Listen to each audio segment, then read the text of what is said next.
바이오마커인 레디오믹스, 레디오지노믹스 좀 얘기가 좀 복잡한데 요즘 뭐 많이 하고 있는 얘기기도 하고 알고 계시면 도움이 많이 될 겁니다.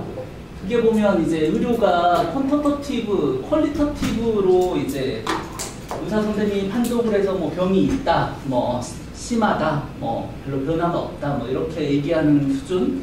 또 이제 수술을 했을 때 이제 성공했냐 실패했냐 뭐 이런 거에서 이제 넘어서서 이제 퀀터터티브하게 뭐 10% 좋아졌는지 10% 나빠졌는지 뭐 이런 식으로 이제 가고 있죠. 크게 보면 퀀터터티브 메디슨으로 가고 있는데 영상 판독은 아직도 이제 사람이 하고 있고 그런 거를 이제 단시간에 할 수 없기 때문에 이제 퀀터터티브 리딩이나 퀀터터티브 이미징으로 가야 되는 이제 큰 흐름에 이제 인공지능도 있고 뭐 저희 소프트웨어도 있고 뭐 수많은 게 있고요.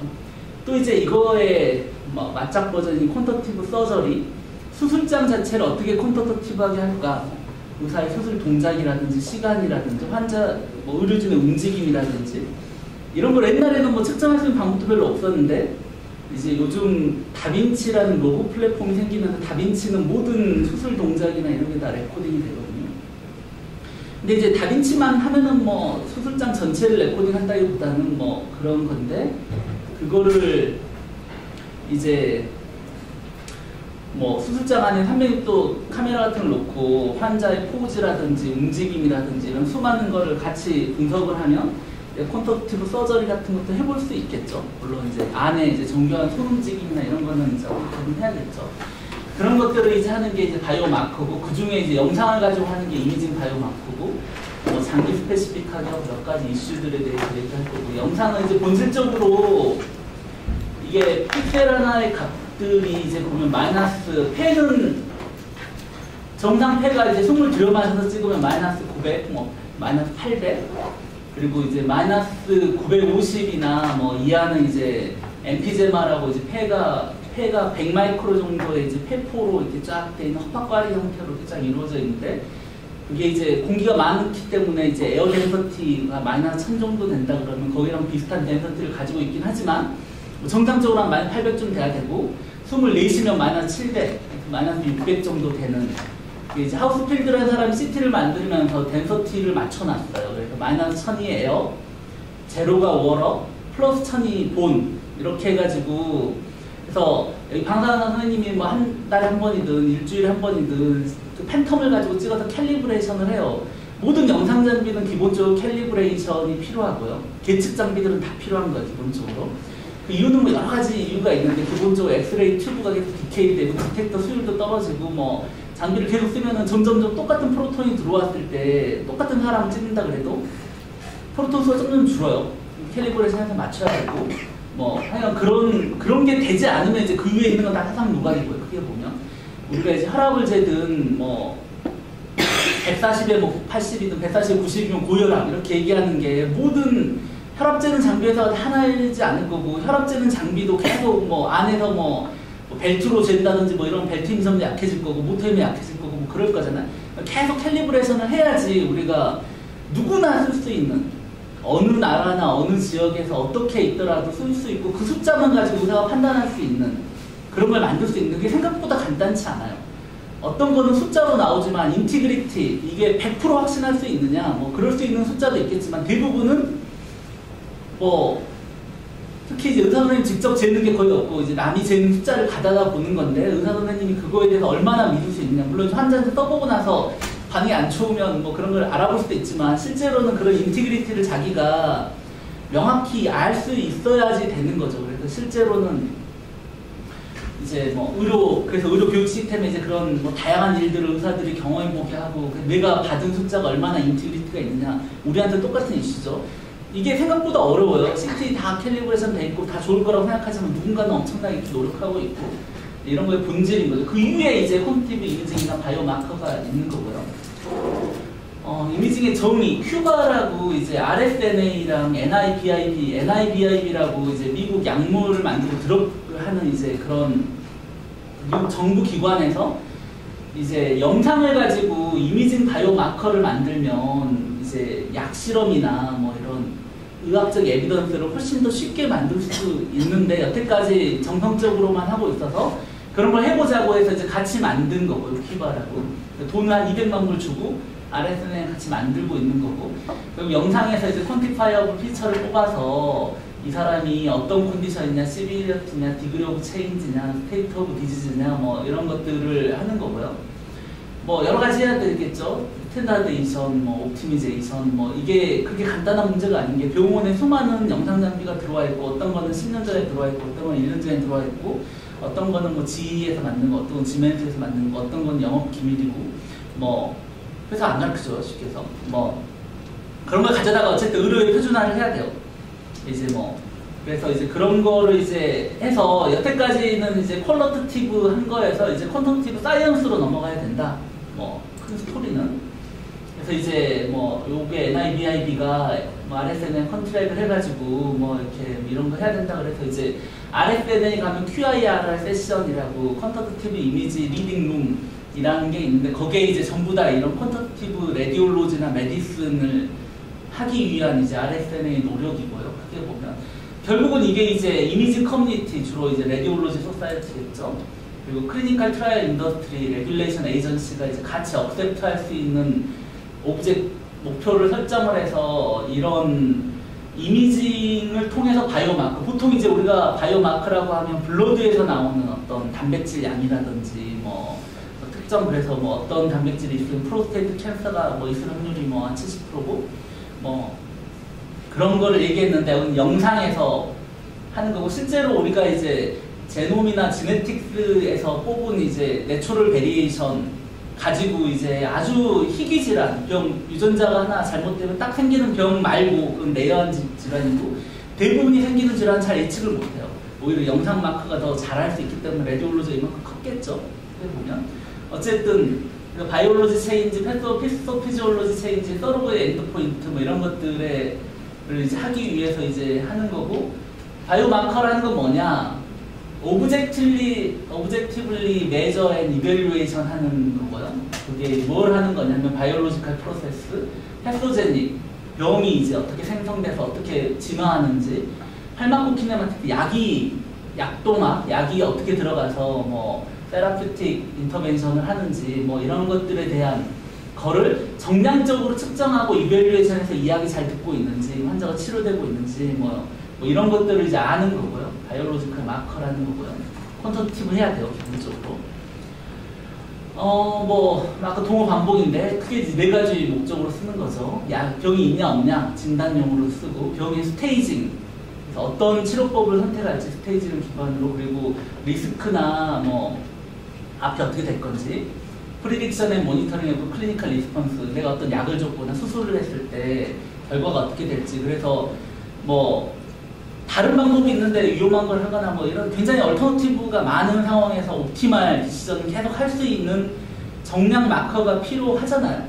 옛날엔 의사의 감이었죠. 아니면 경험이 그래도. 근데 이제 생각보다 사람이 그런 거에 서브셋업을 해요. 내가 뭐 굉장히 어려운 환자를 한번 고쳤다고 해서 자기가 다 모든 환자를 고칠 수 있는 건 아니잖아요. 하지만 자기는 그렇게 증강될 수도 있고 아니면 반대로 이제 굉장히 뭐 그런 임상을 통해서 뭔가 하는 거는 이제 경험의학인데 요즘에는 이제 그런 게 굉장히 서셋업을 해서 에비던스 베이스드 메디슨, 근거 중심 의학으로 가고 이 근거의 본질을 이제 바이오마커를 만들어서 증명하고 쓰자, 의료 전체에 뭐 이런 거고. 그래서 결국은 영상 버전도 해야 되고요. 바이오마커의 이제 통계학적인 관점은 뭐 이런 게 있어요. 밸리더티, 에큐러시가 있어야 되고요. 실제로 트루밸류가 있다 그러면 트루밸류 얼마나 맞출 수 있느냐. 그래서 이제 어그리먼트를 하는데 뭐 예를 들어 맥시멀리 디퍼런트한 메소드를 가지고 양분을 비교해 보면 어그리먼트를 우리가 알 수 있겠죠. 그리고 하나는 어마어마하게 인베이시브하고 하지만 정확한 것. 사람을 난 인베이시브하게 예를 들어 청진이나 문진이나 뭐 이렇게 알 수 있는 것도 있고, 영상을 찍어도 뭐 해가 없는 영상 이미징 모달러티도 있지만 엑스레이 같은 해가 약간 있을 수 있잖아요. 뭐 그런 걸 가져다가 하는 거, 그리고 바이옵시를 하는 거 뭐 이런 것들을 쭉 하면은 뭐 비용도 많이 들고 환자에게 해가 되지만 정보는 점점 정확한 걸 얻을 수 있는 그런 다단계적인 방법들이 굉장히 많이 개발돼 있고요. 그래서 이제 어떤 거를 가져다가 어떤 거로 비교할 수 있느냐. 그래서 우리가 바이옵시가 정답 아니면 병리가 정답이라고 하면 영상을 가지고 병리를 맞출 수 있느냐, 영상이 병리에 몇 프로 맞출 수 있느냐, 70% 정도 믿을 수 있느냐, 80% 믿을 수 있느냐, 사람은 몇 프로 맞추고, 뭐 인공지능 몇 프로 맞추고, 우리가 그냥 컨벤셔널 소프트웨어를 만들어서 몇 프로, 뽑은 게 몇 프로 맞추고, 뭐 이런 거를 하는 건데, 이게 생각보다 간단한 이슈가 아니에요. 우리가 영상을 찍는 건 대부분 스트럭처럴 이미징이에요. 그래서 이미 뭐 많이 있어야 되고, 그러면 이 스트럭처, 예를 들어 폐하는 노즐이 있으면 영상에도 안 보이는 노즐도 있지만 일단 보인다고 치고, 보이는 노즐이 있으면 언젠가는 그거를 이제 바이옵시를 하든 뭐 폐를 빼가지고 절제를 해서 병리를 보든 훨씬 인베이시브하지만 훨씬 다른 차원의 정답이 있고, 이제 이거를 근거로 이제 이게 맥시멈리 디퍼런트 하니까 요게 100% 정답이라고 생각하면 할 수 있죠. 우리의 이제 궁극적인 정답은 서바이벌이에요. 환자가 이제 진짜 이런 치료를 얼마나 살았느냐가 궁극적인 정답인데, 어찌됐든 뭐 단계별 정답은 계속 있고, 이게 굉장히 이제 심오한 거죠. 의학이라는 게 우리가 내추럴 파퓰레이션, 내추럴 디지즈는 잘 모르지만 아프면 병원에 오잖아요. 병원에 오면 병원부터는 알죠. 그러면 이 데이터셋은 굉장히 바이어스가 있고, 병원에 왔을 때 대부분은 이제 뭐 아주 심각한 질환이 아닐까 생각이 많아요. 그런 뭐 실제로 우리가 런 캔서, 담배 몇십 년 피고 집에 캔서, 이제 런 캔서 그런 병력이 있는 사람들을 모아서 이제 건진 사업 같이 이렇게 찍어보면, 이제 얼마 전에 이제 담배세 올리면서 이제 보건복지부가 이제 그런 걸 하고 있는데, 로우도즈 CT를 찍으면 미국 같은 경우 1000명 중에 7명 정도가 말리그넌트 노즐이 있고, 우리나라는 1000명 중에 3명 정도가 있는데, 이게 굉장히 어려운 이슈인 거예요. 1000명을 찍었는데 3명밖에 못 찾으면 나머지 997명은 쓸데없이 엑스레이를, 물론 로우도즈지만 맞는 거잖아요. 그걸로 만드는 런캔서 양이 있을 거고, 그걸로 찾은 런캔서 양이 있을 텐데, 이게 어느 게 더 베니핏이 있냐, 쓸데없이 돈 들이면서 병을 만들 수도 있는 거잖아요. 이제 그런 게 이제 철학적인 이슈라는 거죠. 어쨌든 뭐 이런 걸 알기 위해서는 이제 뭐 이런 식으로 이제 근거를, 그 다음 단계 근거. 그래서 이제 바이옵시를 하고 나서 이 사람 말리그넌트면 뭐 약을 줄 건지, 뭐 DNA도 뽑았을 테니까 DNA랑 뭐 여러 가지 보고, 뭐 방종을 할 건지 수술을 할 건지 여러 가지 치료법 중에 해보고, 이런 타입은 뭐 어떤 약이 맞다든, 이런 타입은 수술이 맞다든, 타입은 뭐 이랬는데, 수술하고 나서 이제 몇 년 있더니 재발을 했어요. 재발을 할 거냐 말 거냐. 재발하고 나서 뭐 결국 롱텀 이제 서바이벌이 쭉 나오겠죠. 이제 그런 것들이 이제 단계별로 계속 에비던스가 있어요. 지금 우리는 거의 첫 단계 영상에서 에비던스를 찾는 거고, 영상이 가장 중요한 거긴 맞는데 어찌됐든 그렇다는 거죠. 근데 이게 펑셔널 이미징, 이제 영상이 펑션도 찍어요. 이제 뭐 몸 안에 몰레큘라가 어떻게 움직이고 있는지, 뭐 예를 들어 스마트 에이전트 같은 걸 만들어서 어떤 특정 타겟에 붙였다고 하면 진짜 그 타겟에 붙였는데 몸을 막 떠돌고 있는지, 뭐 뇌에 신경 다발들이 뭐 이렇게 잘 전달이 되고 있는지, 이런 이제 펑셔널 이미징들을 막 찍고 있는데, 이거는 일단은 이 자체가 너무 첨단이고, 이거를 기존의 다른 방법으로 증명하기도 굉장히 어려운 그런 것들이 많아요. 그래서 모든 게 이런 식으로 증명되진 않고요. 뭐 그 펑셔널 모달리티로 이제 지금 있는 황제가 이제 펫인데, 뭐 어쨌든 펫도 뭐 다 찍을 수 있는 건 아니고, 뭐 그렇다는 거죠. 이제 릴라이빌러티, 여러 번 매제했을 때 얼마나 비슷한 값이 나오느냐, 어디서 재든 똑같이 나와야 되는 거죠. 근데 이것도 굉장히 어려운 게 이런 거예요. 사람이 개입돼 있으면 모든 시스템은 언스테이블해지거든요. 뭐 긴장성 고혈압인가? 그 환자는 실제로는 고혈압이 아닌데 의사 앞에, 병원에 와서 의사 앞에서 재면 고혈압이 또 나와요. 이렇게 인간이라는 게 그렇게 해서 굉장히 센서티브한 거죠. 뭐 안 그런 사람은 대부분이겠지만 그런 사람도 분명히 있는 거고, 어쨌든 리피티드 메저를 하는 거고요. 얘들은 기본적으로 비슷하거나 맥시머밀리 시밀러, 2번 하는 게 위에가 있어서 윤리적으로 안 되는 경우도 많거든요. CT 2번 찍거나 이런 것 때문에 찍기는 어려워요.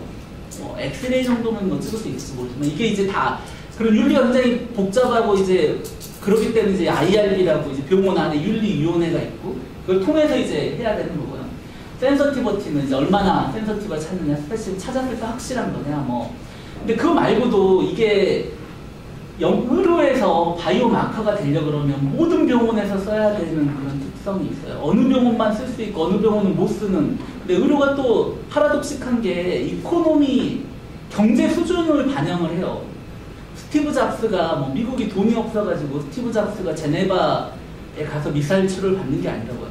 특정 병원만 할 수 있는 거는 있지만 그룹적이면 지향하고 모든 병원에서 일반인의 인류 생명은 어떻게 보면은 가치를 따지면 그냥 어렵잖아요. 그러니까 이코노미도 해야 되고 어베일러블도 해야 되고 뭔가 특별한 뭔가가 있어야 되거나 뭔가 그러면 이제 안 되는 거죠. 그리고 이제 항상 코스트 대비 베니핏, 뭐 엑스레이를 찍었을 때 엑스레이를 맞지만 그걸로 찾는 개인이 훨씬 더 크면은 찍어야 되는 거죠.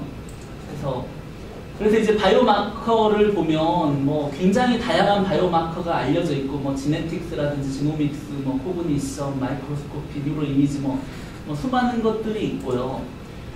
이제 우리가 이제 코엔스-D라고 임팩트 사이즈를 정확히 이해를 해야지 우리가 적절한 N수를 찾고 그 N을 가지고 할 수 있는데, 예를 들어 양분이 거의 구분이 안 되는 이런 거는 코엔스-D도 굉장히 낮고, 코엔스-D가 크면 클수록 이제 우리가 구분하고 싶은 병이 있다 없다 이런 거를 구분할 때 되는 건데, 요게 이제 ROC 관점에서는 이게 요게 구분이 안 되면 Y는 X라고 이렇게 직선으로 가는, 50%는 동전 던지면 50% 맞잖아요. 뭐 그건데 뭐 0.5, 1.5만 되면 여기 2 정도 되면 코엔스-D가 이 정도 그어지네요. 3 정도 되면 이제 뭐 이 정도 그어지고, 궁극적으로 이게 뭐 100% 될 수도 있지만 실질적으로는 이제 내추럴 베리에이션이나 아까 인간의 그런 인터액션이나 미래에 대한 언서턴티나 이런 거 때문에 이게 완벽하게 이제 이걸 구분하는 건 없다고 하지만, 이제 이게 이제 컨피던스 레벨이죠. 이 메소드를 가져다가 내가 얼마나 구분하고 이거의 결과를 내가 얼마나 믿을 것이냐, 디시전 할 때. 결국 이제 사람이 디시전 하는 거, 지금까지는, 앞으로는 어떻게 될지 모르겠지만. 근데 이제 이게 컨퓨전이 굉장히 많은데, 그룹 간의 차이를 얘기하는 건 아니라는 게, 양분의 차이는 통계학적으로 굉장히 쉬운데, 개별 환자의 입장에서는 바이오마커는 훨씬 더 정밀한 어떤 예측력이 필요한 거죠. 이 사람이 뭐 양분에는 차이가 나지만 그거의 예측력은 또 다른 거거든요. 이 사람이 뭐 캔서라고 했을 때 뭐 예를 들어 뭐 여자가 많이 걸리는 질환이 있을 수 있잖아요. 뭐 여성 호르몬 때문에 생기는 거라든지, 남자가 많이 걸리는 질환이 있을 수 있는데 뭐 심장, 술 많이 먹고 담배 많이 피면 뭐 이럴 수 있잖아요. 근데 어쨌든 그걸로 양분의 차이가 분명히 나지만 그거를 이런 마커로 쓸 수는 없어요. 이 사람이 남자고 담배 핀다고 항상 폐암이거나 항상 가난일 수는 없을 거잖아요. 그러니까 이거 얼마나 정확하고 얼마나 정밀한 마커냐가 이제 중요한 거죠. 그리고 코주얼리티가 없어도 된다는 거죠. 이게 원인 결과는 굉장히 하기가 어려워요. 우리가 알기도 어렵고, 원인은 인터벤션을 해서 그 결과가 바뀌어야 되는데, 사람 가지고 그래서 이제 원인 결과를 아는 것은 주로 전쟁 때 주로 할 수 있는 건데, 대부분 이제 정상적인 상황에서는 우리가 원인 결과 실험을 할 수가 없어요. 인간에 대해서는. 그러니까 동물 실험하는데 동물하고 사람은 굉장히 다르고, 영장류 실험은 뭐 윤리적인 이슈도 있고, 그래서 이제 하지만 어소시에이션, 우리가 컴파운딩에는 뭐 여러 개 있다고 쳐도 어소시에이션으로도 충분히 이제 정확하고 정밀하면 오브젝티브하고, 그럼 이제 우리가 쓸 수 있다는 거고요.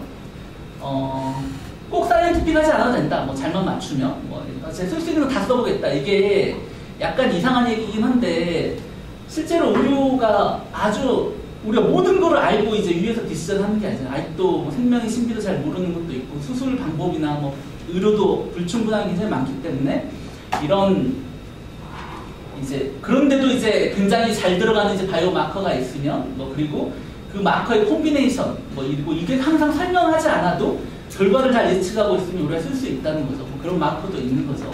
근데 이제 웬만하면 이런 게 의학의 발달에 도움이 돼야 되기 때문에 항상 설명 가능성은 굉장히 중요하거든요. 우리가 이해를 하지 않고 막 쓸 수 있는 건 아니지만 어차피 대피디 현상은 이렇다는 거고요.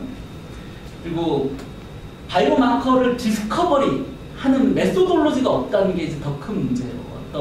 이거는 대부분은 엑스퍼트 난리지, 의사 선생님 환자를 보다가 경험이나 뭐 여러 가지 측면에서 이게 뭐 있을 것 같고, 그래서 그거를 하다 보면 양분간 액큐러시는 어마어마하게 나오고, 그리고 나서 프리딕티브 파워가 있을 때 이제 바이오마커가 되는데, 그거를 우리가 뭐 기존에 알려져 있는 어떤 방법이나 어떤 모달리티로 할 수 있는 건 아니라는 거죠. 아직도. 그래서 어쨌든 이미징 바이오마커로 가면, 메디카 이미징이 오면 튜머를 분할하고, 튜머 분할한 거에 수많은 피처를 뽑아요. 이거 뭐 코어커런스 피처를 뽑든 뭐 그런 여러 가지 피처를 뽑아서 이거를 가져다가 어나리시스를 하는 게 이제 큰 거고, 요즘에는 딥러닝 가지고 딥피처도 뽑죠.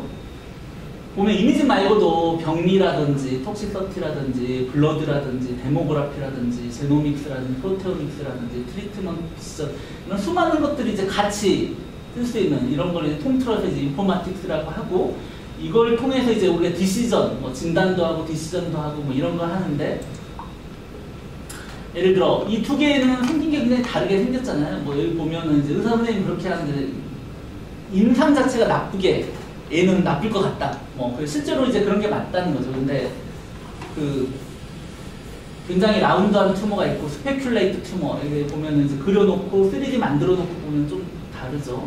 텍스처는 이제 CT별로 디퍼런스 할 수 있고, 뭐 호모지니어스, 헤테로지니어스, 텍스처도 여기 보면 안에가 균일한데 얘는 뭐 까만 것도 있고, 뭐 쉐입을 잘 못 따라가서 그런 것 같긴 한데, 근데 이제 헤테로지나이티를 보면 펫에서 이제 펫은 그 메타볼라이트를 찍는, 뭐 펫도 여러 가지 찍긴 하는데 어쨌든 기본적으로 FDG 펫은 메타볼라이트를 찍어서 캔서가 생기면 메타볼리즘이 활성화돼요. 뭐 걔가 정상 세포보다 훨씬 더 열심히 뭔가 하고 있는 애거든요. 그래서 펫 업테이크가 더 많으면 이제 거기가 캔서의 확률이 뭐 센서티브 스페시피 99% 100%예요.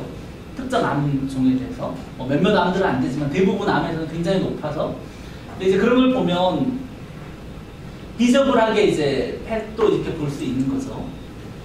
그런데 이런 레디오믹스가 다른 뭐 지네틱스라든지 뭐 펫이라든지 이런 거 대비 뭐 펫도 이제 크게 보면 레디오믹스긴 하지만 뭐 그런 게 더 좋을 거냐, 아니면 P를 뽑는 게 낫냐, CT를 쓰는 게 낫냐, 뭐 P보다 CT가 나올 수도 있지만, 뭐 P 그런 이제 모달러티나 뭐 이런 특성에 따라서 분석 방법의 아까 얘기했던 에큐러시나 리프로듀서빌러티나 뭐 이코노미나 어벨러빌러티나 뭐 경제 수준이나 이런 것들에 따라서 어느 게 더 유리한지는 계속 바뀌는 거예요, 쉽게 얘기해서. 그래서 근데 이제 가장 중요한 건 에큐러시겠죠, 일단은.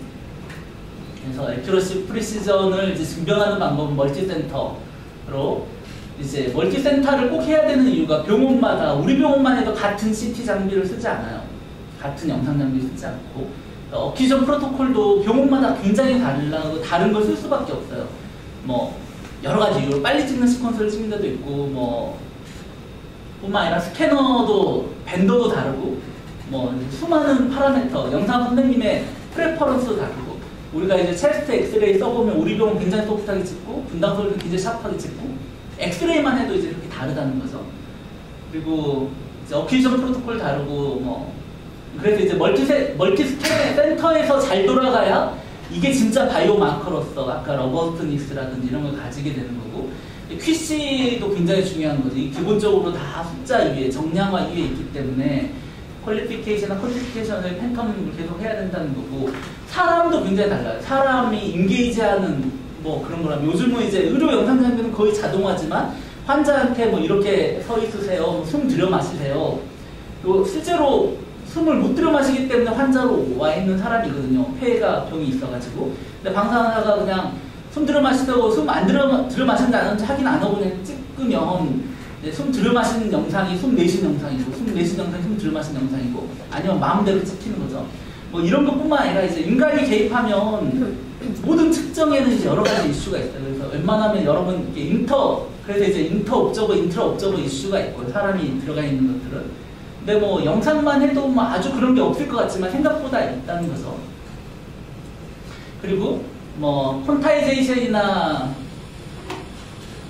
에러, 기본적으로는 이런 아날로그인데 우리는 이제 디스크리트하게 샘플링 하기 때문에 요만큼씩 에러가 조금씩 생기고요. 뭐 그렇다는 얘기고, 기본적으로는 센서에서 생기는 에러도 더 많고, 뭐 MTF, 이 영상 모달러티가 이거밖에 못 찍는 것들도 있고, 포인트 스프레드 펑션이나 이런 것 때문에.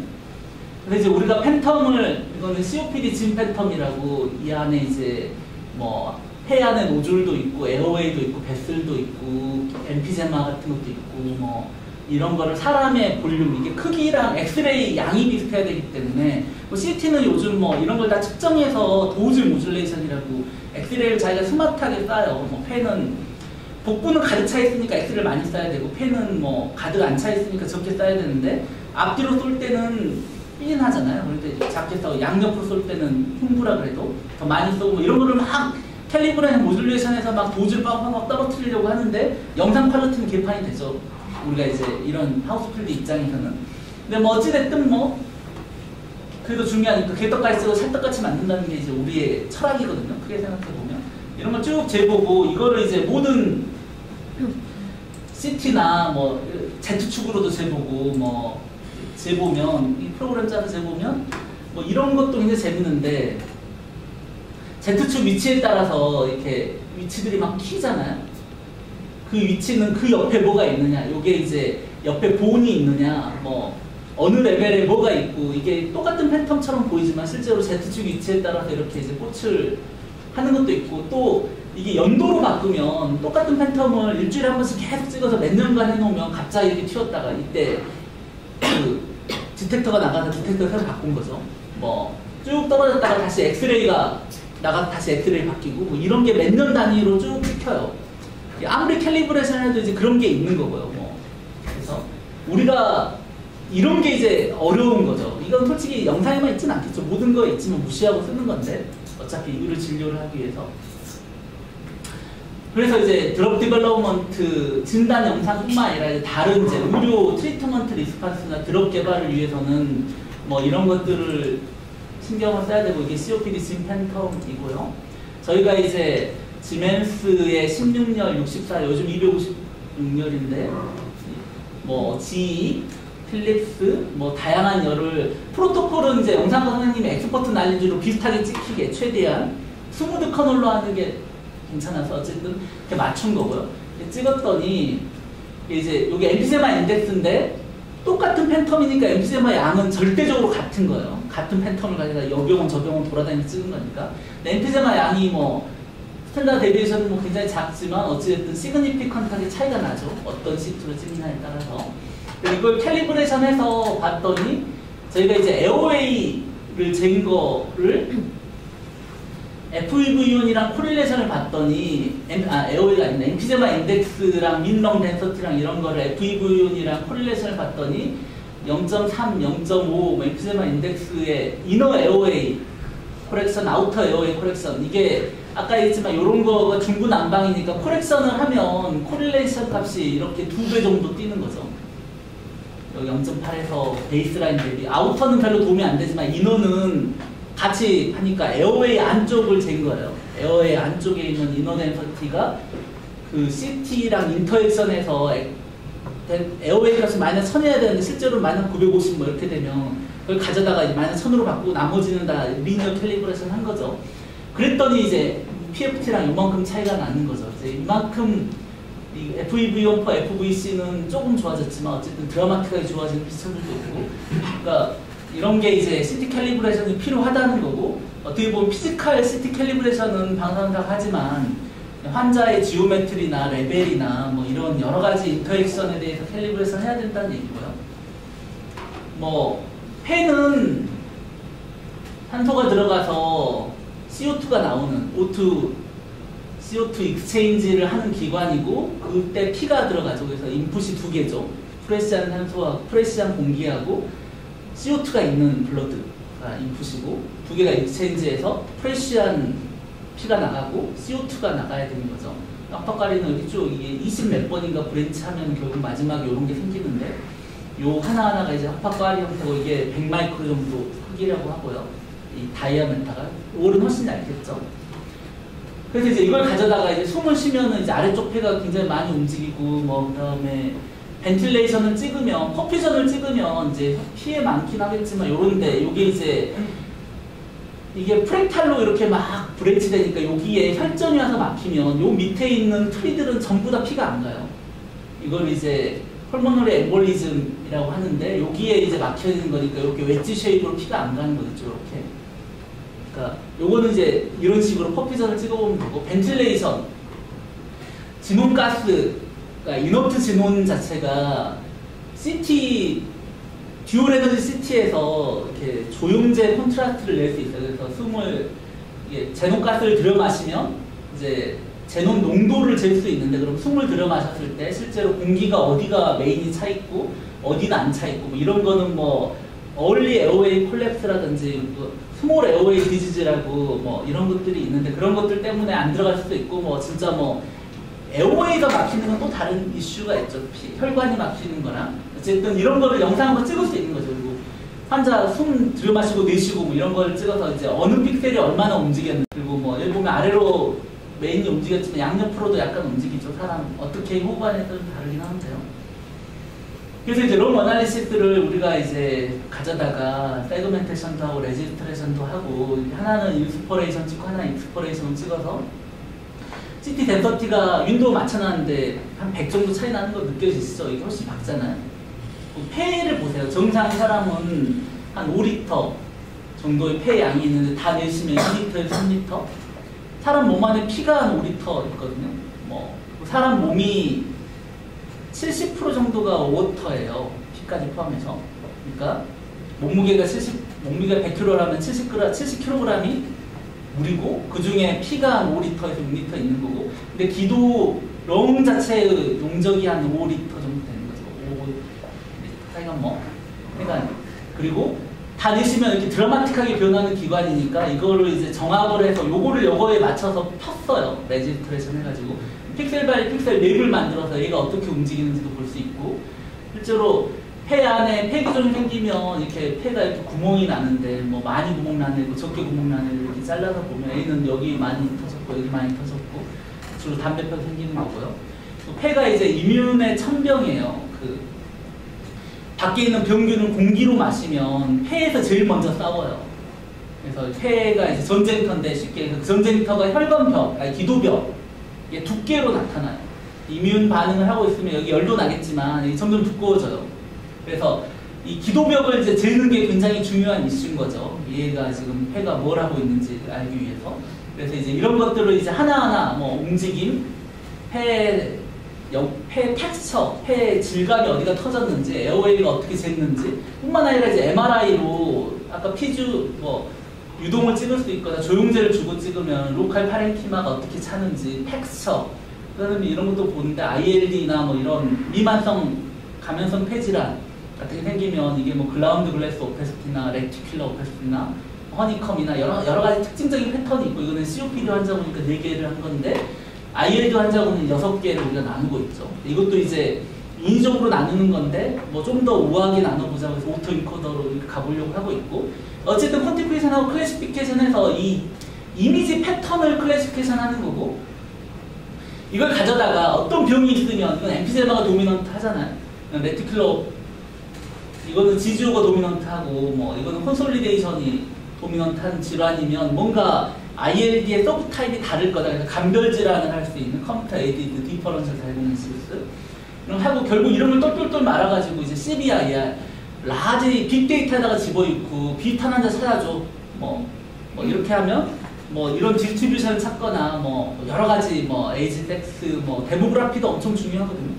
그런 바이오마커 기반으로 가장 유리하고 비슷한 걸 찾아주는 게 이제 하는 거고요. 그래서 이제 폐가 엠피제마는 폐 안에 이제 구멍이 나는 이런 질환이고 담배 피면 폐포가 이제 100마이크로씩 차 있어야 되는데 그게 막 터지면서 점점 커지면서 이제 폐 안에 이제 어마어마하게 여기다 에어로 바뀌는 거예요. 또 빨간 것들이. 그리고 이제 근데 이제 보통 하이퍼 인플레이티드 숨을 다 들여 마시면 왼쪽 오른쪽 폐가 붙어요. 이게 또 CT가 굉장히 심오한 게 CT가 아까 캘리브레이션 돼 있다 그랬잖아요. 그리고 폐를 잘라가지고 무게를 잴 수 있어요. 수술장에서. 그러면 폐의 이 덴서티를 무게로 바꿀 수가 있거든요. 두 개를 맞춰보면 폐의 스레스홀드 값이 -400으로 쳐야지 폐의 무게가 CT 덴서티랑 같다는 논문이 딱한 편 있어요. 4열 CT에서. 근데 그거를 누구도 재현을 안 했어요. 지금 뭐 256년 CT를 쓰고 있는데도 폐에서 요 폐를 뜯어내서 뭐 로브를 뜯어내서 폐를 뜯어낸 다음에 요만큼 잘라서 이거를 무게로 바꾼 다음에 -400으로 치는 게 좋냐 500으로 치는 게 좋냐 뭐 잘 모르잖아요. 근데 그거를 실험을 해가지고 에어웨이 스레스홀드는 또 얼마로 치는 게 좋냐 뭐 수많은 이슈가 있잖아요. 스레스홀드 하나 잡는 게 간단치 않아요. 그래서 근데 문제는 그래서 이제 모든 사람들이 폐 용적을 -400으로 치겠다고 이제 커먼 센스가 됐다고 치면 -400으로 치면 이렇게 하이퍼 인플레이트 된 사람들은 폐들이 붙어요. 이게 밝아 보이지만 -400 이하예요. -500쯤 되는 거죠. 그럼 폐가 양쪽이 붙는 거죠. 이렇게 스레솔딩하면 이렇게 붙는 거예요. 근데 보면 사람 눈에는 보이잖아요. 이렇게 왜 못 자르냐는 거죠. 이제 잘라야 되는 거죠. 옛날에는 이제 서피스 피팅 요거를 찾아서 컴퓨터가 자동으로 이걸 그려주고 서피스를 해서 두 개를 자르는 이런 아주 우아하면서 굉장히 엽기적인 방법을 썼는데 요즘 이제 인공지능이 훨씬 잘하겠죠. 로브. 폐는 이제 발생학적으로 로브가 6개 있어야 되는데 왼쪽이 심장 때문에 하나가 퇴화돼가지고 이제 5개 있다고 치고 이게 진짜 배 안의 격벽처럼 물 차면 다른 데로 차지 말라고 만들어져 있을지도 모르겠는데 우리가 이제 물속에서 나오는 게 한참 됐잖아요. 그래서 로브가 그 아나토미칼리 사운드한 로브는 20%밖에 안 돼요. 정상에서. 대부분 비정상이에요. 그게 이제 컴플리트 피셔. 여기까지 와야 되는데 떨어져 있잖아요. 뭐 이런 걸 하는 페이크 피셔 뭐 이렇게 있다든지 뭐 이런 이제 수많은 베리에이션을 대부분 정상인들은 가지고 있는데 왜 로브가 중요하냐면 지금 수술을 로브 단위로 해요. 수술도 뭐 정확히 잘 모르겠지만 옛날에 폐암이 있으면 폐암 주변만 잘랐다가 다 재발하니까 폐를 다 떼면 폐가 이제 두 쪽밖에 없는데 반 날아가면 굉장히 우울할 거잖아요. 그래서 로브를 자르는 로브 5개밖에 안 되니까 로브 하나 뜯어내는 것도 왜 그러냐면 여기 폐암이 있으면 다른 데도 멀쩡하지 않을 가능성이 많거든요. 그러니까 처음엔 작게 뗐다가 점점 크게 뗐다가 이제 세츄레이션을 막 이렇게 파동을 하면서 하는 건데 요즘은 이게 이제 한 왼쪽 폐당 10개의 세그먼트가 있어요. 그래서 이 로브 안에는 뭐 서너 개의 세그먼트가 있고 뭐 가운 2개 있는 것도 있고 4개 있는 것도 있고 있는데 그 로브는 에어웨이랑 혈관으로 나눌 수 있고 그 브랜치가 쪼개지면 아까 얘기했지만 프랙탈로 쪼개져서 밖으로 나가기 때문에 이쪽만 잡으면 아래쪽은 다 그거의 뿌리 같은 놈이잖아요. 거기를 잡고 치면 세그먼트를 자르는 세그멘텍토미를 하면 폐 종양이 한 세그먼트 안에 있으면 한 세그먼트만 떼면 되죠. 그러면은 이 세그먼트 20개 있으니까 이론상 20분의 1만 떼면 되니까 훨씬 더 우아하죠. 지금 일본 그룹이 이런 수술을 하고 있는데 모두 다 기다리고 있어요. 그 결과가 나오면 다 이제 마이크로 서저리를 가야 되는 상황인데 더 큰 문제가 있어요. 로브는 밖에서 보이거든요. 수술할 때. 근데 세그먼트는 서전이 보기가 어려워요. 그래서 자르면 예를 들어 이쪽 세그먼트 일부가 여기 남아있으면 얘는 먹고 살 수가 없기 때문에 썩을 거고 뭐 하여간 정확히 못 자르면 문제가 될 것 같잖아요. 느낌상. 더 큰 문제는 우리가 이제 CT 찍을 때 정상일 때는 이렇게 아주 우아한 폐를 보고 있는데 수술장에서는 폐를 공기를 다 빼가지고 요만큼 똘똘똘 말아놔요. 이렇게. 그래야 잘리니까. 그럼 그 안에서 여기서 요만큼 세그먼트를 그렇게 작은 폐에서 이렇게 잘라야 되는 거죠.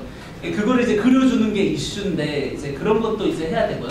아주 극단적인 경우에 저희한테도 지금 얘기가 많이 들어요. 그래서 지금 우리가 아테리 베인을 나누고 아테리를 나누면 세그먼트로 나눌 수 있거든요. 하여간 뭐 여러 가지 복잡한 이슈가 있어서 뭐 어쨌든 피셔 디텍션을 일단 해야 되고 로브를 잘라야 되기 때문에 그래서 처음에는 이렇게 피셔가 있는 거를 해시안 피처를 뽑아서 해시안은 이제 한 픽셀을 보고 이게 쉬트 라이크한 놈이냐 라드 라이크한 놈이냐 블럭 스피어처럼 생긴 놈이냐 이거 알 수 있는 스레솔드가 있는데 이것도 이제 호흡 레벨이나 모션 블러나 덴서티 레벨이나 이런 거에 따라서 하드 스레솔드가 엄청 어려운데 어쨌든 그런 거를 잘 이제 SVM 클래시파이여가지고 뭐 센소를 해서 한 다음에 이걸 그리드 핏으로 해가지고 아까 레프트 라이트 폐 자르는 것처럼 로브를 자른 건데 이거 요즘에 이제 딥러닝보다 다시 만들었죠.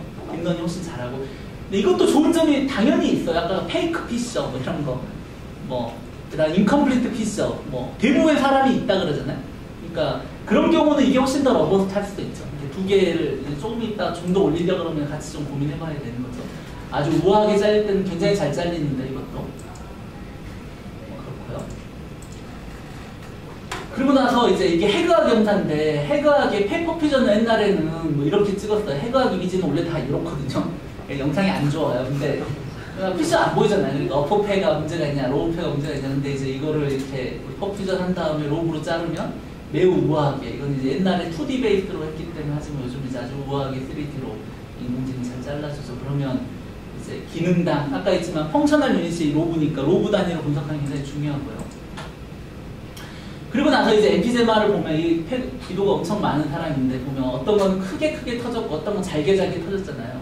이런 것 때문에 뭐 센트럴 로블라 엠피제마라든지 판로블라 엠피제마 의사들의 임상을 가에다가 지칭하는 디스크립션들이 있는데 이게 랭스 스케일이라고 뭐 굉장히 다른 파장을 쫙 걸어서 이렇게 잘 자르면 큰 놈은 큰 놈대로 작은 놈은 작은 놈대로 이렇게 쫙 잘라진다라는 거를 구현을 해가지고 크기별로 해서 이게 또 이제 또 아주 심오한 PNAS에 뭐 이게 이제 한 줄로 선다 뭐 이런 얘기가 있어가지고 저희가 이제 또 이걸 걔들은 이제 2D를 랜덤하게 뽑아가지고 한 것 같은데 우리는 3D로 해가지고 이제 우리도 이제 비슷한 결과인가요? 하여간 뭐 이런 것들을 정량화를 하면 이제 이런 게 서바이벌 인덱스가 될 수 있느냐, 이게 뭐 비슷한 게 많은 게 좋으냐, 크고 작은 게 나쁘냐, 뭐 이거 잘 모르잖아요. 그리고 그 다음에 보면 이게 커졌냐 작아졌냐, 이게 작은 것들이 터지면서 이렇게 작은 게 터지면서 커지는 거냐, 뭐 큰 거 옆에 더 많이 터지는 거냐, 뭐 이런 거를 부사 선생님도 잘 모르거든요. 그런 컨셉을 잘 안 보니까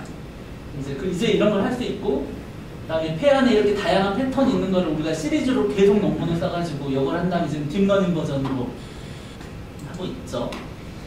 이것도 이제 ILD가 있으면 뭐 이런 애들이 문제예요. 이게 폐는 원래 까매서 잘 잘라지는데 이렇게 붙어있는 애들이 점점 커지고 어떤 거는 폐에 반이 없고, 그러면 이제 립의 바운더리를 가지고 자르는 게 맞느냐, 뭐 여러 가지 이슈가 있을 수 있는데 뭐 이렇게 해가지고 잘라서 플러스원이 냈고요.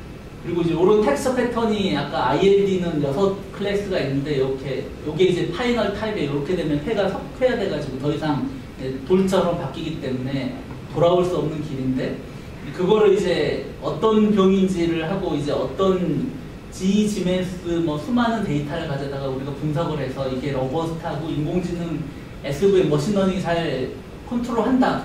근데 이게 왜 GGO가 많은지 정확히 잘 모르겠는데 이거 딥러닝 버전 다시 한번 봐야 돼요. 딥러닝 버전이 지금 GGO가 하이퍼 세그멘테이션 된다, 오버 세그멘트 되고 있다 그러는데, 저희가 이게 600명짜리 버전이고 900명짜리 버전이고 버전이 여러 개거든요. 아주 오랫동안 아까 봤지만 뭐 2004년 5년부터 지금까지 계속 연구하고 있는 주제여가지고 모델을 좀 싱크해봐야 되고, 소라식 캐버티, COPD 환자가 대부분은 이제 몸이 살이 빠져요. 그래서 폐의 세포만 줄어서 엠피제마만 생기는 게 아니라 몸의 근육도 줄고, 그렇게 따지면 이제 폐 질환이 아니라 시스템이 몸 질환 아니냐. 그래서 소라식 캐버티 안에 있는 팩 콘텐츠를 재고 싶다. 소라식 캐버티를 뜯는 알고리즘 전 세계에 없었어요. 그래서 저희가 이렇게 서피스를 아까 립케이지 안쪽으로 서피스를 4개를 피팅하고 밑에 다이어프레임을 피팅해서 소라식 캐버티를 정의한 다음에 요거를 잘랐죠. 이것도 이제 딥러닝을 다시 만들어야 되는데, 그리고 뭐 그냥 심장 자르고 뭐, 그래서 심장도 이게 심장에 붙어있는 뭐 팩 콘텐츠랑 소라식 캐버티에 있는데 심장이랑 다른 팩 콘텐츠는 또 뭐가 다르냐, 이런 게 이제 의사 선생님의 질문인 거죠. 그러면 이걸 하기 위해서 이런 것들을 하는 거죠. 그리고 이제 다이어프레임도 이게 병이 심해질수록 플랫해지고 이렇게 이게 정상적인 사람은 이렇게 오목한데, 뭐 다이어프레임 머슬이기 때문에 이렇게 있어야 되는데, 이래서 이런 거를 재기 위해서 예전에는 이걸 일일이 다 영상 처리로 세그멘테이션 한 다음에 이거 다 측정해가지고 컴퓨터 프로그램 자동으로, 이게 그렇게 간단찮아요. 여기는 이렇게 엣지가 있어 보이지만 이렇게 스물스물 넘어가는 놈들이 있거든요. 그럼 바운더리를 그리기 굉장히 어렵잖아요.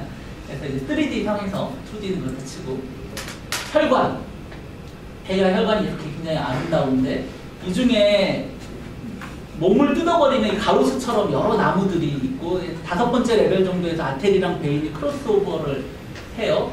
그러면 이제 기존의 정상적인 리전 그로잉 알고리즘으로는 아테리 베인을 뜯을 수가 없는데, 이거를 이제 뭐 웨이티드 미니멈 스패닝 트리라고, 트리를 이렇게 만들면 비효율적이고 뭐 이렇게 만들면 효율적인 이런 알고리즘이 한쪽에 가로수를 뜯어낸 알고리즘에서 아테리 베인을 나누는 연구를 저희 계속하고 있고, 이걸 딥러닝 버전은 지금 바꾸고 있죠. 근데 이게 아테리 베인도 굉장히 재밌는 게, 뭐 골드 스탠다드는 사람이 뜯어놓은 거고, 저희가 이제 아테리는 그 혈압이 높아요. 그래서 굉장히 가늘고 탄성이 높은 혈관이고 일각으로 분지해요. 혈압이 높고 혈류가 빠르기 때문에 둔각으로 분지하면 저항이 너무 클 것 같잖아요. 그래서 이렇게 아주 그렇고, 베인은 무 기둥에 이렇게 장가지가 이렇게 들어오는 식으로 들어오니까 거의 90도 뭐 이렇게 되니까 굉장히 토폴로지컬하게도 다르고 지오메트리컬하게 다르고 뭐 두께도 좀 다르고, 뭐 그래서 이제 그런 얘기를 하시길래 진짜 그런지 한번 봤어요. 그래가지고 뭐 수많은 피처를 뽑았죠. 그래서 뭐 테이퍼링 레이소, 위에 대비 아래, 브랜치 랭스가 어떠냐, 뭐 앵글이 어떠냐, 뭐 이렇게 해가지고 양분을 나눴더니 그냥 이런 피처만 가지고도 SVM이 80% 정도 나누는 거죠. 뭐 거죠. 기도는 실제로 복잡한 장기라 그죠? 그래서 기도가 뽑기가 굉장히 어려워요. 스몰 에어웨이가 병에서 많이 생기는데 실제로 이거는 뭐 굉장히 숨을 잘 쉬어가지고 하는 건데 가면 갈수록 CT 픽셀 레졸루션을 건드려요. 그러니까 CT가 파샬 볼륨 이펙트가 아주 심하게 생기는데 그런 파샬 블러랑 심장이 벌떡벌떡 뛰고 있잖아요. 뛰면 이 근처는 흔들리고 있거든요. 전부 다. 심장 멈추라고 할 수 없잖아요.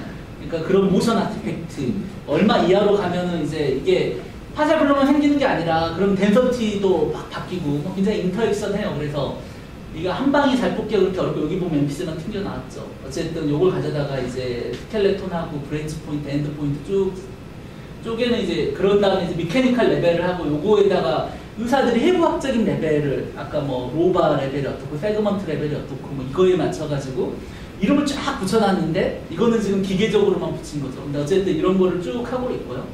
이것도 이제 결국 로바 레이블링을 해야 되는 거고 저희가 보면은 이게 5월에 루멘의 크기나 에어웨이 5월의 두께를 여러 데다 컬러 피팅을 하면 굉장히 우아하게 쭉 가고 요 레벨이랑 요 레벨이 같고 요 레벨이랑 요 레벨이 미케니컬리 같은 근데 이거는 미케니컬리는 의미가 있지만 뭐 의학적으로는 이제 이 레벨을 다 리클래시피케이션 해야 되는 거죠. 이런 거를 아주 옛날에 만들었고 5를 잘 재느냐 가지고 이런 팬텀을 가져다가 이제 실제로 측정해보고 근데 이게 이제 아크릴 반인데 두께가 1mm 이하인 건 안 팔더라고요. 그래서 2mm짜리 가져다가 갈았어요. 손으로 1mm 될 때까지 0.5mm도 만들고 그러니까 뭐 그래가지고 뭐 이런 걸 찍어서 뭐 이렇게 앵글도 돌려보고 찍고 이게 이제 MP제마를 만들기 위해서 발포 실리콘을 찍어서 마이너스 900 정도로 만들고 뭐 이런 걸 했다는 거죠. 그래서 이제 에어웨이를 재는데 에어웨이는 아이디어는 이렇게 있어야 되는데 CT 파샤 볼륨 때문에 이렇게 있고 이게 프로토콜에 러버스트하기 위해서 프리다프 맥시멈으로 재는데 그렇게 쟀더니 뭐 나름 잘 재요. 근데 이런 거 보면 여기 혈관이나 이런 거 있으니까 여기는 어차피 못 재니까 요거는 디텍트해서 날려버리고 뭐 루멘 찾고 뭐 이런 프리다프 맥시멈을 기준으로 잘 잴 수 있는 블루만 가져다가 재고 뭐 이렇게 쟀는데 그리고 나서 이제 서준모 선생님이 낸 아이디어인데 이게 이제 적분을 해서 적분의 총량을 맞춰보자. 근데 안쪽은 뭐가 많이 붙어있거든요. 에어웨이도 붙어있고 배슬도 붙어있고 뭐 이러니까 이거의 가운데를 잘라서 가운데를 자를 수 있는 논란이 좀 있긴 한데 어쨌든 이걸 재보자고 해서 저희가 이제 신테틱 팬텀을 컴퓨터 프로그램을 만들어서 이제 쟀더니 이렇게 터진 놈도 잘 재고 뭐 옆에 붙은 놈도 잘 재고 뭐 그리고 나서 재보니까 프리다프 맥시멈은 2mm, 1.5mm 때 이제 뭐 30 정도가 우리가 재는 프로토콜인데 점점점 못 재고 있잖아요. 이게 트루 밸류라면 팬텀 기준으로. 근데 이제 밴드는 잘 재더라. 아이디어라는 상황에서 이게 팬텀입니다.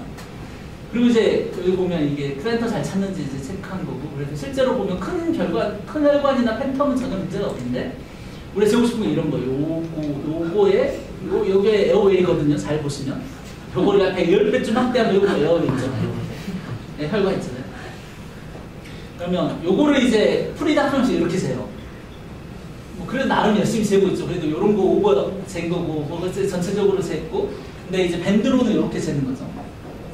보면 올의 두께가 한 2배, 3배 차이 나잖아요.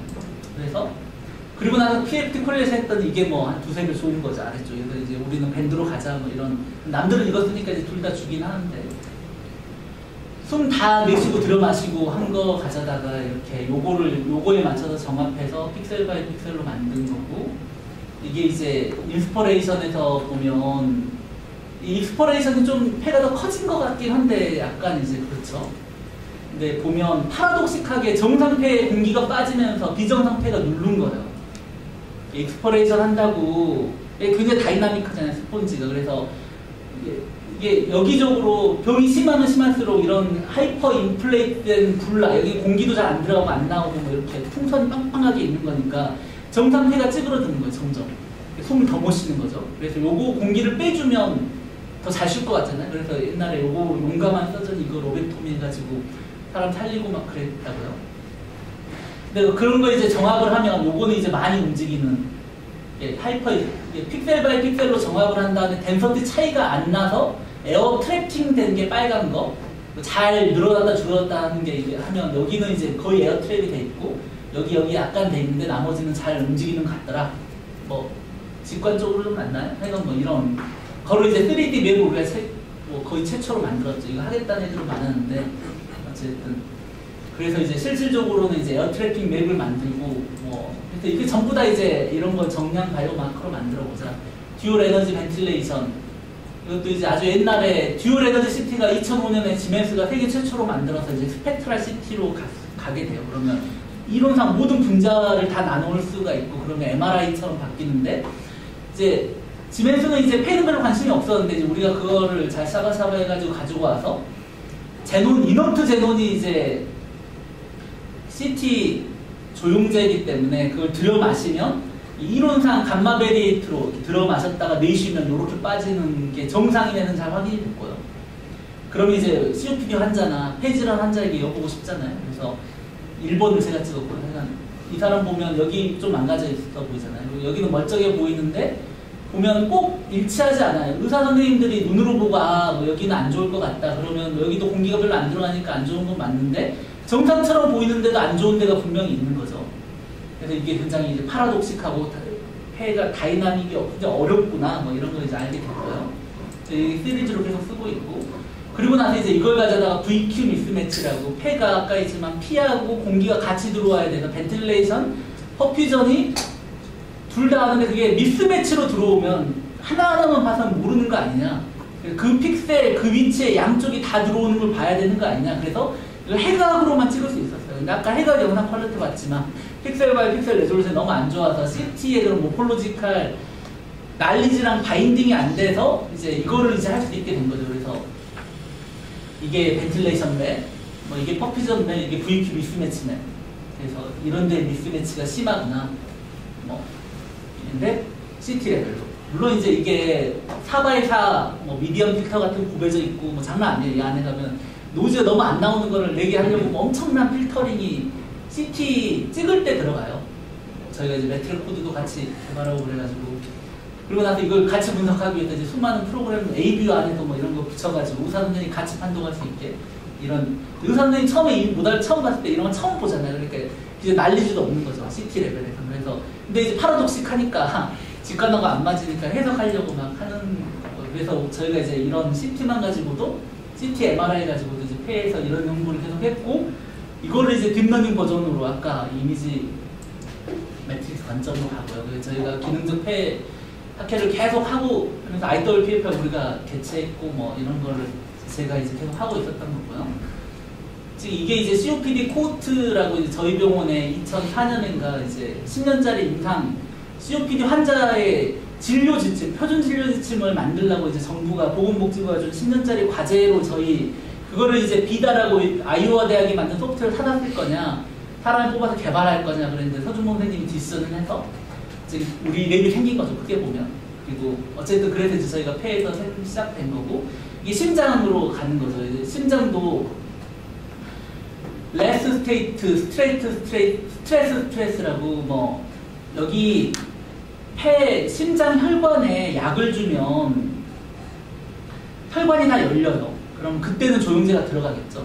그리고 그냥 약을 안 주면 혈관이 닫혀서 스테노시스 같은 게 생겨가지고 혈관이 닫혀서 조영제를 줘도 안 들어가는 거예요. 두 맵을 빼면 정합을 해서 빼면 이런 미스매치 맵이 나오는데 아 이런 데가 임팍이 있구나. 요거는 이제 우리가 요런 식으로 심장은 쇼드 엑시스류 원래는 사람 심장은 이제 이렇게 경사지게 있고 이게 이제 발생학적으로 초기에 유동이 오른쪽 방향 한 바퀴 우회전 이렇게 카운트 클락가이즈 생겼냐 뭐 이런 것 때문에 심장의 그 텐션을 맞추기 위해서 이게 점점 돌고 나머지 장기들이 이렇게 리오가나이즈 됐다 그러더라고요. 바이오미메틱 하는 사람들이. 어쨌든 가끔 뱅방론 중에 한 명 반대로 돌잖아요.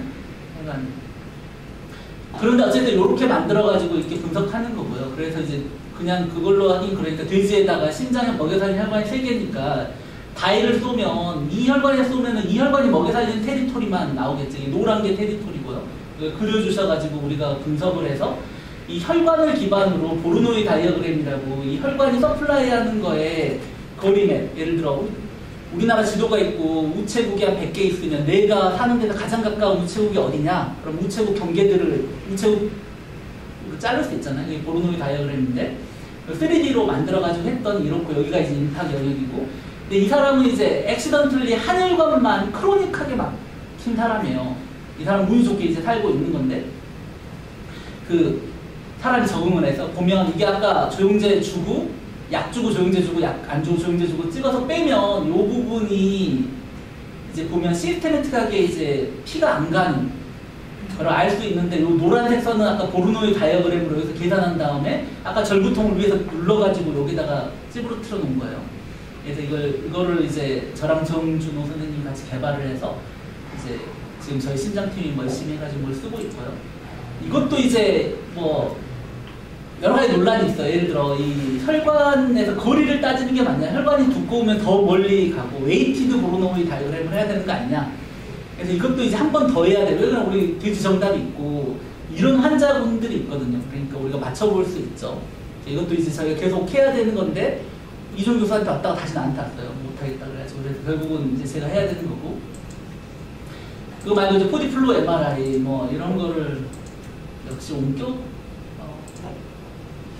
뭔가 잘 안 되는구나. 그러니까 저희가 3D 프린팅으로 밸브도 만들어가지고 작동하는 것도 만들고 포디플로우도 만들고 그리고 이게 이제 RF 어블레이션 전체 아까 심장은 레프트 벤트리클 하나만 짜가지고 온몸에 보내는 건데 원래 심장은 4개가 있잖아요. 방실 4개를 다 만들고 이거 먹여 살리는 수많은 걸 해서 이게 다 인터벤션 트랙이거든요. 그래서 이제 캐로티드나 뭐 이렇게 이런 혈관으로 들어가서 이제 심장에 뭐 판막도 갈고 뭐 이렇게 치료도 하고 뭐 이런 이제 인터벤션을 하는 로봇 RF 어블레이션 로봇을 이제 실츠 크기로 만들어달라고 그래 3D 프린팅으로 연성으로 만든 다음에 또 카테타가 들어가려면 유동이 있어야 된대요. 유도 물에 떠야 되니까. 그래서 유동을 만들어가지고 뭐 이것도 뭐 안 되지만 그냥 유동을 흘려가지고 팬텀에서 카테타가 가서 이게 로봇으로 제어하고 있는 건데 로봇이 막 EP 카테타라고 이제 교감신경, 부교감신경이 이제 심장을 뛰게 하는데 그걸 지져가지고 이제 그 어블레이션이 안 생기게 심장이 이상하게 뛰지 않게 만드는 이런 시술을 뭐 4시간, 5시간씩 하는데 의사 선생님이 로봇이 자동화하면 좀 좋지 않겠느냐 뭐 이런 거를 이제 뭐 3D 프린팅도 하고요. 뇌졸중이 생기면 이제 굉장히 우울한 일이 많이 생기고 한 3분의 1은 죽고 3분의 1은 장애를 가지고 살아나는데 이제 그것도 이제 큰 문제고 지금 알려져 있는 게 처음에는 이제 3시간 이전에 오면 이제 이거를 뭐 혈전 용해술이라고 뭔가 약을 줘가지고 혈전을 녹이거나 뭔가 이제 치료를 할 수 있고 그게 넘어가면은 해가 있다라는 게 하고 이제 그 어떤 그룹은 해가 있고 어떤 그룹은 해가 없고 이런 걸 잘 못했다가 점점 기술이 좋아져서 4시간 반 요즘은 뭐 6시간이기도 하는데 이제 4시간 반 정도를 하는데요. 이거를 조금 늘리는 어차피 이제 잠자다 보통 생기면 4시간 반 온셋도 잘 모르고 병원까지 실려올 때 4시간 반 안에 오는지 이게 너무 어렵잖아요. 그래서 이걸 늘리는 게 이제 어마어마하게 관심타고 또 한밤중에 많이 생기니까 이게 전문가가 없으니까 그런데 이제 의사 선생님 생각으로는 이게 임팍이 이게 막힌 다음에 이 세포가 죽은 거랑 이 막힌 것 때문에 죽진 않았는데 간신히 먹고 살고 있는 피눈블라 영역에 미스매치가 크면 점점점 임팍이 이제 진화되면 시간이 오래돼서 두 개 같아져요. 근데 처음부터 같을 수도 있고 재수가 나쁘게. 근데 이제 재수가 좋게 임팍 코어는 아주 작은데 이제 피눈블라는 엄청 큰 이런 사람은 6시간이 되더라도 뚫어볼 가치가 있지 않겠느냐 라는 아이디어로 영상의학이나 뉴럴로지스트가 판단하고 했는데 결과가 꽉 나왔어요. 해가 더 많은 거죠. 그게 이제 우리가 바이오마커를 찾고 있는 거예요 지금. 그래서 특정분 4시간 반 이전에는 모두 다 하는 게 맞고 4시간 반 이후 환자 중에 일부분은 우리가 치료를 하면 그분은 더 개인이 있지 않겠느냐. 이제 혈전 용해술 같은 걸 쓰면 뭐 여기 혈전은 뚫릴지 몰라도 다른 데가 피가 날 수도 있잖아요. 어차피 그런 이제 다른 병이 생길 수 있기 때문에 굉장히 리스크한 거고요. 그래서 저희가 이제 뭐 이런 매트랩 소프트웨어를 만들어서 이게 보면 요게 임팍 코어고 요게 피눈블라 영역을 컴퓨터로 이제 시뮬레이션해서 요거를 우리가 디플로이해서 이제 코어라인 버전에 이제 넘겼고 인피니티가 상용하고 있고 이거는 이제 우리가 매트랩 버전을 병원에 쓸 수 있게 디플로이 하고요. 6년 동안 했죠 우리가. 튜머의 이제 이미지 바이오마커가 될 만한 건 튜머는 단위 면적당 세포가 많아져요. 아까 있지만 사람 몸의 70%는 그 워러기 때문에 뭐 세포량이 뭐 그냥 물론 어느 인티그레이트된 영역도 있겠지만 대부분은 이제 물이 많겠잖아요. 근데 세포가 많아지면 정상 세포보다는 캔서가 생기면 정상 세포보다는 세포가 많아지니까 세포 벽에 의해서 멤브레인들이 워러 디퓨전을 방해하겠죠. 디퓨전 이미징을 찍게 되면 시그널 로스가 생겨요. 그래서 마이크로 스트럭처를 반영하는 거고요. 픽셀 하나가 뭐 몇백 마이크로, 서브 밀리미터 에큐러시라고 했을 때 그 안에 뭐 몇백만 개의 세포가 있다고 했잖아요. 정상일 때. 근데 캔서가 있으면 훨씬 더 많아지고 그럼 오로 디퓨전이 떨어진다는 거죠. 뿐만 아니라 이제 세포 주변에 혈관을 막 만들어요. 네오엔지오제네시스 뭐 혈관 생성 물질들을 막 내고 그러면 주변에 막 세포가 생기면 헤모다이나믹스가 바뀌어요. 세포는 캔서는 피를 많이 필요하기 때문에 더 많은 양을 당기고요. 그러면 이제 헤모다이나믹스의 정상 세포들이 달라지는 거죠. 이제 퍼퓨전을 찍을 수 있고요. 또 세포는 케미칼 인바이러먼트도 바꿔요. 자기 주변에 메타볼라이트도 들지만 이제 메타볼라이트나 이런 케미칼을 찍을 수 있는 스펙트로스코피가 있어요. 그래서 뭐 이런 것도 찍고 볼드 시퀀스라고 또 하이폭시아를 동반하는 하이폭시 상태라는 건 세포가 막 죽으려고 그러는 그 암세포가 막 죽으려고 그러는 거죠. 그런 애들은 더 독해져요. 그래서 항상 예후가 나쁜 건 하이폭시아를 동반하는 세포, 그 캔서 세포라고 하는데 그런 일들을 또 MRI로 찍을 수가 있어요. 볼드 시퀀스라고 산소를 찍고 산소가 또 MRI 조형제거든요. 그래서 잘 찍으면 이제 이런 게 찍히고요. 아나토미가 바뀔 정도면 이제 세포는 캔서 세포는 뭐 몇백만 개 이상 커졌겠죠. 근데 기본적으로는 이제 시메트리 해야 된다. 어시메트리 하면 뭔가 이상한 거죠. 그래서 덴서티, 텍스처, 쉐인 뭐 이런 게 나올 수 있고 우리가 이제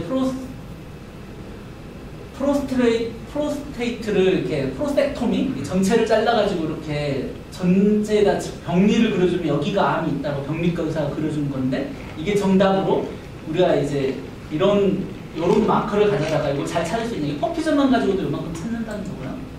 그래서 이제 어쨌든 싱글 복셀에 이런 수많은 것들을 같이 봐서 이제 멀티 파라메틱하게 봐야 된다. 옛날에 의료의 본질은 사람이 온사이트에서, 의사가 온사이트에서 아주 쉽게 판단해야 되기 때문에 기본적으로 디시전 트리예요. 이 사람이 남자냐, 뭐 여자냐, 뭐 혈압이 얼마 이상이냐, 뭐 시톨릭이 얼마냐, 다이솔 얼마냐 이런 이프데멘스를 하나씩 하고 그리고 나서 너는 고혈압 뭐 이렇게 되는 거죠. 근데 그래서 이제 이런 멀티 파라미터가 나오면 어떻게 되냐면 이 중에 가장 잘 구분하는 파라미터를 하나 찾아요. 유니베레이트 분석을 해서 그 중에 맥시멈 최우도 검증을 해서 이거의 스레스홀드가 얼마면 너는 뭐 캔서, 너는 정상 뭐 이렇게 하는 식으로밖에 안 했는데 지금 이제 핸드폰도 있고 모두 다 옛날에 슈퍼컴퓨터를 핸드폰 들고 다니잖아요. 그러니까 이런 것들을 멀티 파라메트하게 집어이면 그 디시전 레벨이 디시전 트리는 옵소구나라기 먹자는데 얘는 훨씬 더 심오하게 자를 수 있잖아요. 그래서 훨씬 더 좋은 그리고 좀 더 이제 이런 걸 더 잘 구분하고 뭐 이러지 않을까. 뭐 그래서 이제 요게 이제 큰 트렌드고 그래서 이제 프로스테이트 튜머에 요게 이제 액티브 리전, 염색된 리전이 캔서가 이렇게 있는 거죠. 근데 이제 프로스테이트는 아나토믹도 중요해요. 이게 이제 센트럴 리전이랑 이게 이제 요도가 지나가는 트랜지셔널 존이 있고 페리페럴 존이 있는데 페리페럴 존이 제일 크기도 하고 튜머가 70%가 생기고요. 센트럴 리전은 원래 피가 지나가기 때문에 혈류는 많아요. 그러니까 이제 직관적으로 보면 센트럴 리전에서 캔서가 생기면 찾기 어렵겠죠. 어차피 혈류가 많은데도. 그래서 모달러티는 보면 뭐 여기 좀 이상하잖아요. 이쪽 시메트리가 깨졌잖아요. 그래서 이제 히스토롤로지가 보면 여기가 하는데 MR에서 보면 일단 이미지에서 나오고 뭐 그렇다는 거죠. 그리고 DC MRI 하면 이렇게 조영제를 주고 찍으면 여기 이렇게 두 개가 나오잖아요. 그래서 이제 이거는 이제 그냥 프로파일을 봐가지고 이렇게 뭐 슬로프를 본다든지 민맥스 값을 가져다가 이렇게 하는 아주 간단한 건데 이거는 이제 사람당 다 다르고 환경당 다 다르기 때문에 바로 쓸 수가 없어서 이제 그래서 이거를 이제 뭐 모델에 집어가지고 뭐 하는 이런 문제들이 있고요. DWI를 하면 아까 이렇게 디퓨전이 떨어진다고 그랬잖아요. ADC 맵에서 디퓨전이 떨어지고 뭐 이 티어리는 뭐 이런 셀 덴서티가 늘어나서 멤브레인이 늘어나니까 오버 디퓨전이 리스트릭되고 뭐 이런 거죠. 그렇게 보면. 그래서 이제 이런 걸 가져다가 이제 다양한 데다가 한 거죠. 프로젝톰이랑 해가지고 뭐 티크니 똑같이 만들어서 이제 했더니 뭐 위치에 따라서 ADC 그 ROC가 좀 다르더라. 아까 좀 다르다 그랬잖아요. 그리고 또 이거는 렐러티브 값 이게 이제 그래서 이제 이거 ROC 그린 거고, 이거는 이제 림프노드 메타를 봤는데 여기서도 충분히 나온다는 거고요. 림프노드 메타 서지컬 맵이랑 해가지고 구분을 했더니 잘 나눠진다는 거고, 이제 펫이 아까 있지만 센서티브 스페시피카 이제 골드 스탠다드가 될 만큼 굉장히 높다 그랬잖아요. 그래서 이제 이런 걸 가져다가 펠빅 림프노드를 ADC로 봤더니 잘 구분이 된다. 그래서 뭐 이렇다는 거고요. 어디를 재는 게 맞느냐, 뭐 판크레아스 매스에서도 뭐 충분히 잘 ADC가 이제 잘 구분이 된다, 뭐 이런 얘기고요. ADC로만. 그리고 이제 렐러티브 ADC라고, 그냥 ADC는 그 온도에 센서티브해요. 그래서 그 사람이 젊냐, 아니 혈관이 잘 발달돼 있느냐, 뭐 이런 것 때문에 ADC 값 자체가 흔들리기 때문에 다른 데를 재서 캘리브레이션 했더니 뭐 레날 코텍스를 쟀더니 레날 코텍스가 좀 그런 특성이 있을 거예요 아마. 그래서 나눴더니 ADC가 ROC가 좀 올라갔더라. 뭐 ADC 노말. 그래서 이제 이거를 쇼텀 리프런스빌리티도 보고 디퓨전 퍼퓨전을 같이 찍을 수 있는 IVIM이라는 시퀀스도 있는데, 이거를 이제 저희가 계속 만든 거죠. 여기 보면 요게 그 매스인데 요게 시스트인데요. 요거랑 캔서랑 두 개가, 요게 시스트고요. 시스트는 보면 디퓨전이 많기 때문에 그냥 DWR을 찍으면 오히려 DW 값을 따라서 쫙 떨어지는데, 메타는 요렇게 덴서티가 거의 차이가 안 나잖아요. 그래서 요게 이제 원래는 이제 시스트는 이래야 되고 메타는 이래야 되는 거가 굉장히 이상하다는 거죠. 그래서 요거를 이제 이런 식으로 했어요. 요게 유동이 있는 거가 ADC, 디퓨전 시퀀스에 영향을 줘서 실제로 요게 요 부분은 트루 디퓨전이고 요 부분은 퍼퓨전을 얘기하는 거 아니냐. 그래서 이 바이폴라로 떨어지는데, 그래서 이제 실제로 이렇게 유니폴라로, 이거 로고 씌워놓은 건데 로고자 없어졌는데, 로고 씌워놓은 거에 시스트는 요 줄만 나오는데 메타는 요렇게 떨어지기 때문에 이제 바이폴라고, 그래서 요거 두 개를 구분하면 퍼퓨전과 디퓨전을 동시에 찍을 수 있지 않겠냐. 그래서 이것도 모델이 엄청 많은데, 그걸 저희가 아주 옛날에 이제 개발을 해서 C++ 버전이랑 만들어가지고 수많은 모델, 뭐 퍼퓨전 모델, 퍼미어듈러틴 모델, ADC 모델, IVIM 모델, 이제 캔서로 이제 이것도 한 10년 이상 했고요. 뭐 케미칼 MRS 찍어가지고 제가 이제 박사 포닥을 때 MRS로 뇌에서 했기 때문에 뭐 이런 것도 뭐 좀 했고, 네, 그렇습니다. 여기서부터는 다음에 하겠습니다. 퍼미어듈러틴은. 네. 혹시 궁금한 거 있어요? 네. 몇 개가 있는데, 네. 일단은 그 레디오믹스 네. 요새 이제 영상이랑 환자의 뭐 제네틱이랑 이런 것까지 네. 해가지고 실제 영상을 보면은 이 환자의 이제 예후가 어떻고, 조금 더 이 사람이 되게 어그레시브하면은 치료법 자체를 되게 어그레시브하게 가져가고, 조금 얌전한 아니면은 조금 이제 덜 어그레시브하게 간다든지, 이런 것들을 영상으로 이제 정보를 좀 더 많이 알 수 있으면 치료에 되게 도움이 될 것 같은데, 그 여기서 혹시 뭐 진행하고 있는 연구라든지 아니면 네. 향후 뭐 계획하시고 있는 그런 게 있는지. 이제 레디오 지노믹스는 뭐 보면 센트럴 도그마를 보면 예를 들어 지인의 뮤테이션이, 예를 들어 얘는 뭐 혈관 뭔가 고장 났는데 그게 이제 뭐 혈관을 많이 생기는 식으로 고장이 났으면 캔서가 생겨도 뭔가 혈관이 많이 생기는 형태의 캔서가 생기겠죠. 우리는 이제 아나토미 레벨에서 진을 보는 게 이제 레디오믹스고, 지노믹스는 진 레벨에서 얘가 어떻게 캔서로 발전하는가를 보는, 캔서 리서치는 이렇게 양쪽을 보는 거라 결국 똑같은 거를 어느 방향에서 보느냐의 문제고요. 근데 이제 요즘은 이제 뭐 풀 DNA 시퀀싱 같은 게 이제 도움도 되고 뭐 그렇긴 하지만 루틴하게 쓰고 있지는 않다고 알고 있는데, 영상은 거의 루틴하고 쓰고 있기 때문에 영상에서 어떤 이런 레디오믹스 피처가 있으면 지노믹스가 어떨 건지 예측을 해본다든지, 아니면 지노믹스, 레디오믹스가 합쳐가지고 더 바이오마커라서 기능이 좋아진다든지, 이런 거는 이제 큰 이슈고요. 지금 저희 이제 온콜로지스트 선생님들이 이제 뭐 DNA를 막 잔뜩 싸들고 있는데, 이제 그런 거랑도 이제 붙여봐야 되고, 또 이제 저희가 이제 COPD 같은 경우 COPD 진 코호트라고 10,000명 코호트가 미국에 있고요. 또 저희가 이제 뭐 풀 전장 DNA를 뽑은 건 아니지만 일부 DNA만 뽑아놓은 연구들은 많이 있어요. 뭐 유방암이라든지 뭐 그 폐암이라든지 그런 것들은 지금 뭐 DNA 영상과 이걸 붙여가지고 해야 되는 상황이고요.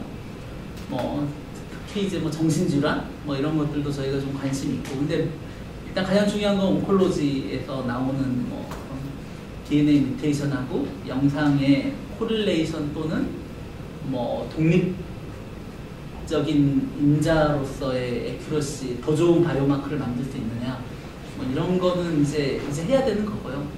예. 그것도 딥러닝을 통해서 또 좀 더 저희가 이제 여러 가지를 하는데, 이런 컨벤셔널 피처는 기본적으로 깔리는 거고, 이제 우리 랩의 장점은 이제 이게 있다는 거. 이런 피처들은 피지올로지나 시오리에 의해서 만들어졌고 해석 가능해요. 물론 에큐러시가 엉망일 수도 있고, 아까 여러 가지 이유 때문에 그 CT 뭐 찍는 프로토콜부터 뭐 장비의 어떤 알고리즘이나 이런 것 때문에 생길 수도 있고, 이게 이제 베이스 라인이고, 그리고 나서 이제 딥 피처를 뽑아서 딥 레디오믹스로 가는 이제 이렇게 하나가 있고, 서바이벌 자체를 학습시켜가지고 딥 서바이벌로 가는 트렌드가 있어서 기본적으로는 세 축이 있고요.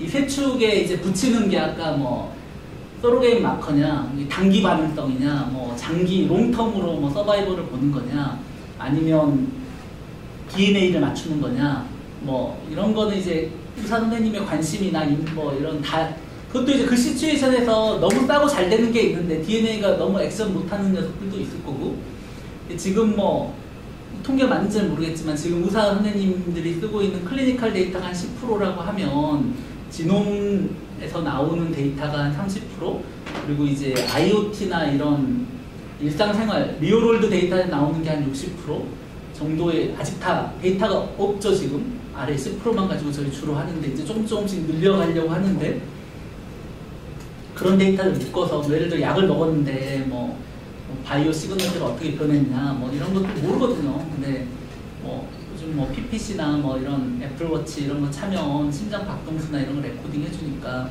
뭐 그런 것들을 같이 한다든지 뭐 이렇게 해서 더 해야 되는 부분은 있고요. 이게 이제 그런 빅데이터의 인공지능 연구일 수밖에 없죠. 그런 연구들은.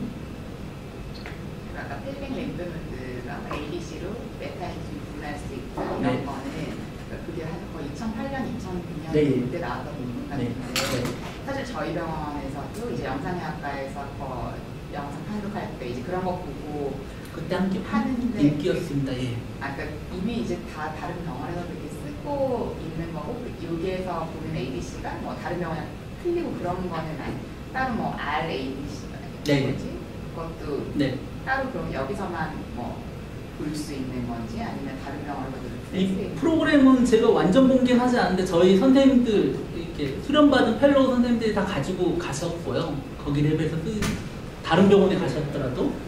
그리고 뭐 논란이 좀 많은데 어쨌든 쓰는 것 자체는 어려운 건 아니고요. 저희가 이제 할 수 있고, 요걸 가져다가 이제 영상을, 맵 영상을 만들어드리는 저희 팩스에 올려서 의사 선생님은 그냥 판독할 때 그냥 같이 사이드 바이 사이드로 놓고 그냥 판독하시는 식으로 인티그레이션 돼 있었고, 2008년 9년에. 그래서 뭐 다른 병원, 그리고 이제 이게 뭐 한때 굉장히 인기가 있어가지고 이제 다른 병원에서도 좀 쓰실 수 있고, 이 만드는 것 자체가 어려운 건 아니고요. 그러니까 ADC 자체는 theoretically는 노멀라이즈드 데이터예요. 영상을 두 개를 찍어서 나눠서 쓰는 값이거든요. 그래서 그게 이제 표준화나 이런 이슈가 렐러티블리 좀 자유롭고요. 그래도 뭐 물론 그것도 좀 까다롭긴 한데 뭐 그래서 뭐 쓰는 거 자체, 그래서 이제 굉장히 러버스트한 결과가 나오는 거예요. 내가 뭐 영상 마커가 센서티브한데 러버스트하지가 않거든요. 아까 뭐 수많은 이슈 때문에. 근데 어쨌든 ADC는 두 개를 찍어서 나누어서 쓰는 영상이기 때문에 그래도 굉장히 잘 나오는 편이고, 그래서 써볼 수 있는 포텐셜은 있다고 생각하고요. 그거 말고도 뭐 아까 이제 퍼퓨전, 디퓨전 뭐 수많은 것들을 이제 같이 보고 해야 되는데, 그리고 이제 그 더 높은 차원에서 이제 분석을 해봐야 되고, 뭐 디피처도 뽑아서 다시 돌려봐야 되고, 그렇습니다. 없으면 여기까지 하시죠. 네.